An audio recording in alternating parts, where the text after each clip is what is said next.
Ahar Vidhi Vidhan, rules of dietetics. These are 10 rules for taking food according to Ayurveda. Ayurveda की basically दो लक्ष्य हैं, स्वस्थस्य स्वास्थ्य रक्षणम, आतुरस्य विकार प्रशमनम च। मीन्स हेल्दी व्यक्ति को हेल्दी कैसे रखा जाए, उसको कैसे स्ट्रेंथन किया जाए और उसकी एज कैसे बढ़ाई जाए, प्लस अगर उसमें कोई डिजीज़ उत्पन्न हो जाए तो उस डिजीज़ को कैसे क्योर किया जाए। ये आयुर्वेद के दो एम हैं और इन एम को पूरा करने के लिए आयुर्वेद में 3 पिलर्स बताए गए हैं, आहार, निद्रा एंड ब्रह्मचर्य। तो उसमें आहार जो है पहला पिलर है और ये माना जाता है कि जो आहार है वही हेल्दी बॉडी देता है और आहार अगर अच्छे से ना लिया जाए तो उसी की वजह से डिजीज उत्पन्न होती हैं। तो Ayurveda places special emphasis on ahara and believes that healthy nutrition nourishes the mind, body and soul. But in today's world altered habits of food consumption may lead to various diseases. So many guidelines are explained in Ayurvedic texts which are titled as Ahar Vidhi, where the laws of do's and don'ts about diet and drinks are given. Ayurveda also recommends that you drink your water warm, as cold water can weaken your Agni, means digestive fire. At present, many newer food processing methods are in practices which are harmful to human beings. That's why Ayurveda suggests that one should follow these guiding principles to prevent various diseases.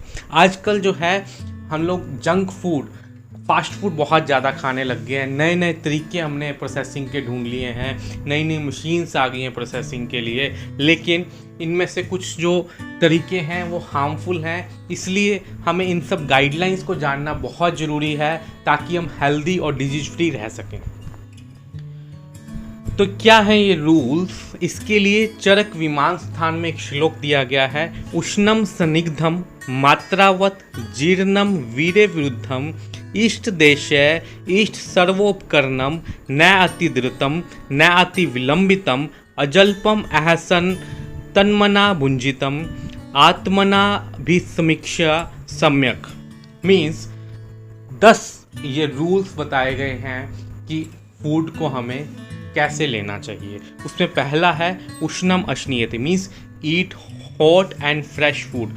Warm food is delicious after intake. It provokes agni means enzymes responsible for digestion, also helps in downward passage of vata and detachment of kapha. Means अगर हम food hot और fresh खाएंगे तो उससे निकलने वाला जो aroma है वो हमारी भूख को और बढ़ा देगा, वो हमारे एंजाइम्स को सीक्रेट करने में हेल्प करेगा, हमें टेस्ट अच्छा आएगा जिससे एंजाइम सीक्रेशन बढ़ेगा, मीन्स हमारी अग्नि इंक्रीज होगी, डाइजेस्टिव फायर इंक्रीज होगी जिससे डाइजेशन अच्छा होगा। दूसरा जो वात है उसकी अधोगति, नीचे की तरफ गति होगी, अनुलोम गति होगी, जिससे आपका डेफिकेशन, पूरा डाइजेस्टिव सिस्टम अच्छा होगा और आम नहीं बनेगा। इसलिए फूड हमेशा हॉट और फ्रेश ही लेना चाहिए। सेकंड रूल है सनिग्धम अश्नीयत, मीन्स ईट अनकुटस फूड, मीन्स स्नेहयुक्त द्रव्य हमने आहार में लेने हैं। Proper use of fats must be made for the lubrication of visceral organs. ये फैट जो है, ये स्नेह जो है क्या करेगा, ये जो आपके डाइजेस्टिव सिस्टम के ऑर्गन्स हैं उन सबको लुब्रिकेशन प्रोवाइड करेगा। ठीक है। Fats provokes power of digestion, आपकी डाइजेशन इंक्रीज करेगा, इंक्रीज प्लम्पीनेस ऑफ बॉडी, बॉडी को प्रॉपर शेप में रखेगा, स्ट्रेंथन सेंस ऑर्गन को स्ट्रेंथ देता है, एंड प्रमोट्स वाइटलिटी, आपकी एनर्जी को इंक्रीज करता है इंस्टीड ऑफ घी। लेकिन आजकल क्या है, घी की जगह हम जंक फूड जो रिफाइंड से बने हुए हैं या कई तरह के केमिकल से बने हुए हैं जो इंडाइजेशन और कॉन्स्टिपेशन क्रिएट करते हैं, वो फूड ज़्यादा चलन में है। उनकी जगह हमें फ़ैट खाना चाहिए। घी खाने के बहुत सारे फ़ायदे होते हैं, जैसे इसमें कुछ डायग्राम में दिए हुए हैं। बोन्स को भी स्ट्रेंथ करता है, मॉइस्चर करता है स्किन को ब्राइटन करता है, लीवर को क्लींस करता है घी, हेल्दी डाइजेस्टिव ट्रैक को हेल्दी करता है, build strong immune system and removes dark circles. तो घी हमें खाना चाहिए। घी के बहुत बेनिफिट्स हैं। आपका डाइजेस्टिव सिस्टम इम्प्रूव होगा और विसरल ऑर्गन में लुब्रिकेशन आ जाएगा, तो उसकी स्ट्रेंथ भी बढ़ेगी। थर्ड है मात्रावत अशनियत, means eat in proper quantity. हमें अलग अलग चीज़ों की एक बैलेंस डाइट खानी चाहिए। अगर बैलेंस नहीं खाएंगे तो हेल्थ बिगड़ जाएगी। ठीक है। दूसरी चीज़, ना ज़्यादा खाना चाहिए और ना कम खाना चाहिए। प्रॉपर ऑप्टिमल लेवल में जितनी भूख हो उससे कुछ नॉर्मल ही खाना चाहिए। अगर उससे हम ज़्यादा खाएंगे या उससे ज़्यादा कम खाएंगे तो दोनों ही नुकसानदायक हैं। कम खाएंगे तो नरिशमेंट नहीं होगा, एनर्जी नहीं आएगी और बॉडी वीक होनी शुरू हो जाएगी। ज़्यादा खाएंगे तो डाइजेस्टिव सिस्टम बिगड़ जाएगा, ब्लॉटिंग हो सकती है और आपका फैट ओबेसिटी आपको आ सकती है। इसलिए ना कम खाना है, ना ज़्यादा खाना है, प्रॉपर बैलेंस फूड और प्रॉपर क्वांटिटी में खाना है। और ये जो क्वांटिटी है इंडिविजुअली डिफ़र करती है। किसी को फॉर एग्जांपल 3 चपाती से ही पेट भर जाता है, किसी किसी की कैपेसिटी होती है 6 चपाती खाने की। तो इंडिविजुअल आपने वो कैपेसिटी देखनी है और उस हिसाब से मात्रा डिसाइड करनी है। फोर्थ है जीर्णश्यते, means eat after digestion of previous meal. आपने जो पहले खाना खाया है वो प्रॉपर डाइजेस्ट हो गया, उसके बाद ही दोबारा खाना खाना चाहिए। साइन क्या है कि वो प्रॉपर डाइजेस्ट हो गया या नहीं हो गया, कैसे पता चलेगा? आपको दोबारा भूख लगने लगेगी, आपकी आपको बॉडी में लाइट फील होगा और डेफिकेशन जो है वो प्रॉपर नॉर्मल रूटीन में चलती रहेगी आपकी। ठीक है। If one takes food before the digestion of previous meal, digestive product of the previous food, जो थोड़ा बहुत डाइजेस्ट हो गया है प्रीवियस मील जो आपने लिया हुआ है लेकिन पूरा डाइजेस्ट नहीं हुआ, तो वो आधा डाइजेस्ट और जो आपने प्लस नया खाना खाया है वो आपस में मिक्स हो जाएगा, जिससे जो दोषा हैं वो प्रोवोक हो जाएंगे और आपको डिजीज हो सकती है, आपका डाइजेस्टिव सिस्टम बिगड़ सकता है, आपका अदर सिस्टम्स भी डिस्टर्ब हो सकते हैं उससे।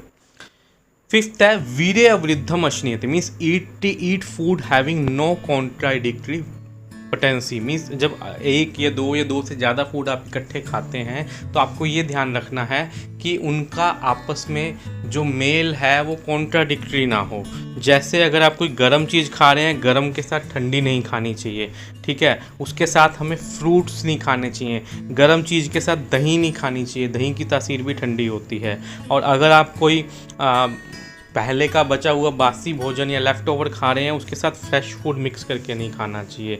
रॉ फूड के साथ कुक्ड फूड नहीं खाना चाहिए। तो इस तरह से जो वीर्यवृद्ध आहार है वो चीज़ें हमें नहीं लेनी चाहिए। जैसे दूध के साथ फ्रूट्स नहीं खाने चाहिए। अगर ये हम खाएंगे लॉन्ग टर्म तक तो स्किन डिजीज हो सकती हैं और अदर सिस्टम की डिजीज भी आपको हो सकती हैं। सिक्स्थ है इष्ट देशे इष्ट सर्व उपकरणम, मीन्स अप्रोप्रिएट प्लेस पे और विद ऑल द यूटेंसिल्स के साथ ही हमें खाने पर बैठना चाहिए। अगर खाने की जो जगह है साफ़ सुथरी होगी, हाइजेनिक होगी, प्रॉपर एसेसरीज होगी खाने के लिए, तो हमारे खाने का मन करेगा, जिससे एंजाइम्स सीक्रेट्स होंगे, डाइजेशन में हेल्प होगी।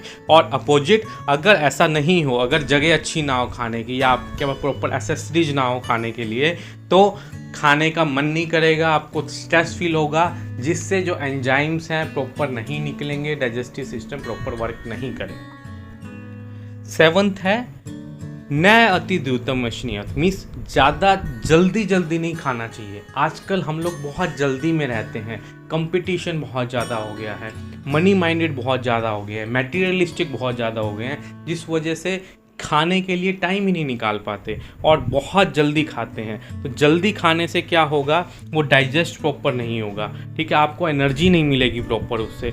ठीक है। और दूसरा, जल्दी आप खाएंगे तो वो गलती से गलत जगह पे जाके अटक सकता है, आपको दिक्कत आ सकती है। Third, one can never determine taste of food, आपको टेस्ट का पता भी नहीं चलेगा और जल्दी में आप गलती से कुछ फॉरेन सब्सटेंस जैसे खाने में हेयर है या खाने में कुछ ऐसी चीज़ है वो भी आप साथ में खा जाएंगे जो आपको नुकसान कर सकती है। नया अति विलंबिता मीन्स ज़्यादा स्लो भी नहीं खाना चाहिए, बहुत ज़्यादा स्लो भी नहीं खाना चाहिए। इससे क्या होगा, आपको सेटिस्फेक्शन नहीं आएगी और आप ज़रूरत से ज़्यादा खा जाएंगे, ठीक है। और ठंडा फूड खाएंगे जिससे डाइजेशन भी रेगुलर हो जाएगा। तो बेस्ट क्या है, ना हमें ज़्यादा स्लो खाना है, ना हमें ज़्यादा फास्ट खाना है। नॉर्मल कंडीशन में, नॉर्मल कंडीशन को हम स्लो ईटर्स बोलते हैं, ठीक है, कि ना ज़्यादा स्लो ना fast, these are the normal eaters. इनको हम नॉर्मली स्लो ईटर्स भी बोल सकते हैं। तो एक स्टडी जो है वो ये बताती है कि जो फास्ट खाने वाले हैं उनका जो है मेटाबॉलिज्म डिस्टर्ब हो जाता है और वो ओबीज हो जाते हैं। जबकि जो स्लो खाने वाले हैं वो अगर ज़्यादा भी खाते हैं, चबा चबा कर खाते हैं, तो उनका मेटाबॉलिज्म अच्छा रहता है। ये देखें जो डायग्राम में दिखा रखा है, this is a fast eater, ये 289 ml ले रही है, और जबकि स्लो ईटर होने वाली 409 ml ले रही है, तब भी इसकी बॉडी फिट एंड फाइन है और जबकि इसकी बॉडी ओबीज है।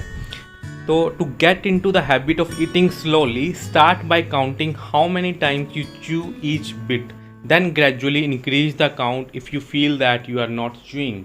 ठीक है, तो खाना खाते वक्त आप खाने को कितनी बार चबा रहे हैं उसकी तरफ ध्यान रखें। इससे आपकी कंसंट्रेशन भी बनेगी और वो प्रॉपर खाना डाइजेशन में भी हेल्प करेगा और आप धीरे धीरे स्लो ईटर्स हो जाओगे। मीन्स ज़्यादा स्लो नहीं, नॉर्मल ईटर हो जाओगे। 9th है अजलपन अहसन तनमना बुंजिते। मीन्स जब आप खाना खा रहे हैं तो प्रॉपर कंसंट्रेशन के साथ, बिना बात किए, बिना हंसे खाना खाना चाहिए। वन शुड नॉट टॉक और लाफ और वॉच टेलीविजन और mobile and becoming unmindful while eating food. One taking food while talking, laughing और with distracted mind subjects himself to the same troubles as the one eating too hurriedly। जो fast food खाने से, हमें जल्दी खाने से जो हार्म होते हैं वो सब हार्म हमें बातें करते वक्त या टीवी देखते वक्त या मोबाइल चलाते वक्त खाने से भी होते हैं। तो जब भी खाना खाएं माइंडफुल ईटिंग करनी है, नोटिस करना है क्या खा रहे हैं, फील करना है क्या खा रहे हैं, टेस्ट फील करना है उसका, खाने को एंजॉय करना है और ऑब्जर्व करना है कब खाना है, कितना खाना है, कैसे खाना है, अच्छी तरह से उसको चबा कर खाना है, दूसरों के साथ खाना है, एक स्पेसिफिक टाइम पे खाना है। इन सब चीज़ों का ध्यान रखना है। तो नेक्स्ट 10th जो पॉइंट है, आत्मन अभिसमीक्षे भुंजित सम्यक, ईट आफ्टर सेल्फ एनालिसिस। आपको सेल्फ एनालिसिस करना है कि क्यों आप खाना खा रहे हैं, कब खा रहे हैं, क्या खा रहे हैं, कैसे खा रहे हैं और कितना खा रहे हैं और कहाँ खा रहे हैं। इन सब चीज़ों का अगर आप ध्यान रखेंगे तो आपकी बॉडी हेल्दी रहेगी, डिजीज फ्री रहेगी, आपकी इम्यूनिटी बढ़ेगी और आपकी स्ट्रेंथ बढ़ेगी, मेमोरी बढ़ेगी, सारी चीज़ें जो हैं प्रॉपर वे में चलेंगी। In short, food should be warm, uncooked, proper quantity, intake after digestion of previous meal. Don't take any food combination having contradictory potency. Intake in proper place with all accessories. Intake not in hurry, not too slow, with concentration and paying due regards. अब क्या difference है mindless eating और mindful eating के बीच में? Mindless eaters जो होते हैं वो eating past full and ignoring your body signals, ठीक है। और जो माइंडफुल ईटर होते हैं वो listening to your body and stopping when full, ठीक है। जो माइंडलेस ईटर हैं वो खाते रहते हैं, उनको पता ही नहीं होता कितना क्या खा रहे हैं। जबकि जो माइंडफुल ईटर्स हैं वो देखते हैं कि बॉडी को कितनी ज़रूरत है और कितना खाना है, कब स्टॉप करना है। सेकेंड, जो माइंडलेस ईटर्स होते हैं वो इमोशंस को, बहुत सैड हैं या बहुत खुश हैं तो उस हिसाब से खाते हैं। जबकि जो माइंडफुल ईटर्स होते हैं वो तब खाते हैं जब भूख लगती है, जब आपको एनर्जी की ज़रूरत होती है। थर्ड पॉइंट है, जो माइंडलेस ईटर्स हैं वो अकेले खाना खाते हैं और रैंडम टाइम्स पे खाते हैं। कभी कितने बजे खाया, कभी कितने बजे खाया, कभी कहीं खाया, कभी कहीं खाया, random time and random place. लेकिन जो माइंडफुल ईटर्स होते हैं वो दूसरों के साथ खाते हैं। दूसरों के साथ खाने का क्या फ़ायदा है कि एक सेट टाइमिंग और सेट प्लेस पे आप रेगुलर खाएंगे, जिससे आपका डाइजेशन और बायोलॉजिकल क्लॉक लेवल में रहेगा। फोर्थ पॉइंट है, जो माइंडलेस ईटर्स हैं वो इमोशनली कंफर्ट के हिसाब से खाते हैं कि जो उनको अच्छा लगे, जो उनको टेस्टी लगे वो चीज़ें खाते हैं। लेकिन जो माइंडफुल ईटर्स होते हैं वो न्यूट्रिशनली हेल्दी फूड को खाते हैं। जो माइंडलेस ईटर्स होते हैं वो खाना खाते वक्त मल्टीटास्किंग करते हैं, मोबाइल चलाते हैं, कंप्यूटर चलाते हैं, या टीवी देखते हैं, या बातें करते हैं। लेकिन माइंडफुल ईटर्स जो होते हैं जब खाना खा रहे होते हैं तो जस्ट खाना ही खा रहे होते हैं।